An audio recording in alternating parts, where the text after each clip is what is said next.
All 201 members of the Minnesota are up for election in November, with Democrats in the governor's office and Republicans in the House. There has been nothing but gridlock for the past few years, and just this past week, special session talks collapsed. Battle to capture the House, and are hoping Donald Trump, being at the top of the GOP ticket, will suppress Republican voter turnout. Joining us to talk about this and other issues is the Minnesota House Speaker, Kurt Daudt. Thank you so much for coming in. Well, thank you so much for having me on. All right, let me ask you, I was talking with Republican Senator Dave Thompson just yesterday, who mentioned that he's concerned about voter turnout by Republicans because of Trump being on the top of the ticket. Are you worried about that? I think everybody is kind of watching with a close eye what's happening on the presidential level, but we hope that Minnesotans judge us on our record. We Minnesota, and I think Minnesotans appreciate that. The last time that we had single-party control in Minnesota, we ended up with things like the $90 million Senate office building and MNsure, which has doubled the cost of health coverage in the state. People's choice, and I don't think people want to go back to that. Let's talk about Donald Trump. There was a fundraiser for him on Friday. You know, voting for him, do you fully support him? You know, I think, as I said, people are going to be watching this with their own mind. He was not my first choice, but be voting for Hillary Clinton about the fact issues. She hasn't been completely honest about the email scandals, about what went on in Benghazi.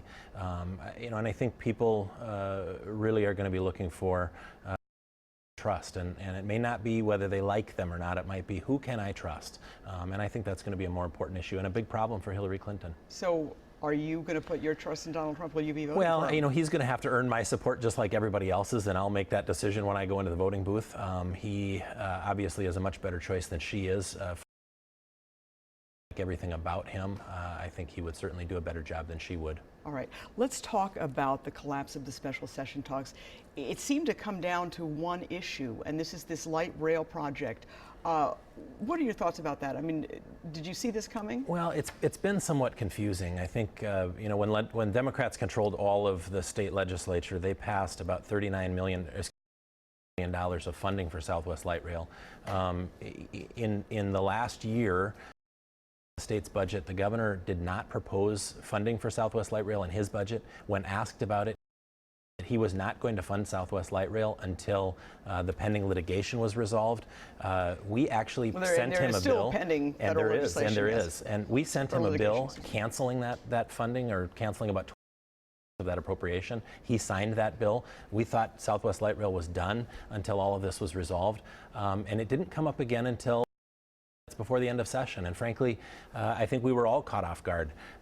So at one time, the governor was saying, I'm not going to fund this until lawsuits are resolved, and on the next hand, he's saying, I'm not going to do anything else for the state of Minnesota until this is solved. I think what Minnesotans want out of our governor is some leadership and some consistency. Seeing it on this issue. All right, how about getting anything done? Because an awful lot didn't get done. This was not a year where you had to go into a special session or for funding, but I mean, nothing got done this year. Well, there were some things that got done, and we're actually pretty proud of some of the things that did get done. We had the highest increase in K-12 education funding, and Republicans were responsible for that. We reformed the way we reimburse. We exempted income for our retired military veterans. We think that's an awesome thing. And while some things didn't get transportation. Well, we also don't believe that Southwest Light Rail should hold those up. We found out that the governor knew back in January of 2016 that the federal government was not going to fund until the lawsuits are resolved. That's more than a year from now. And how could Met Council and the governor expect the state to fund 10% of Southwest Light Rail when the federal government isn't willing to fund 50% of it until those lawsuits?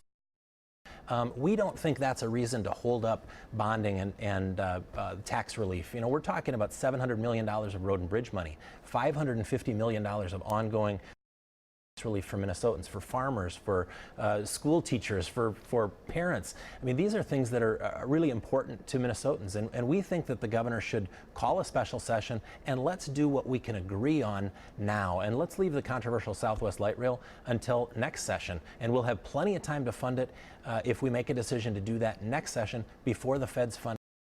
All right, but it sounds like it's over. Well, I'm going to keep working on the governor.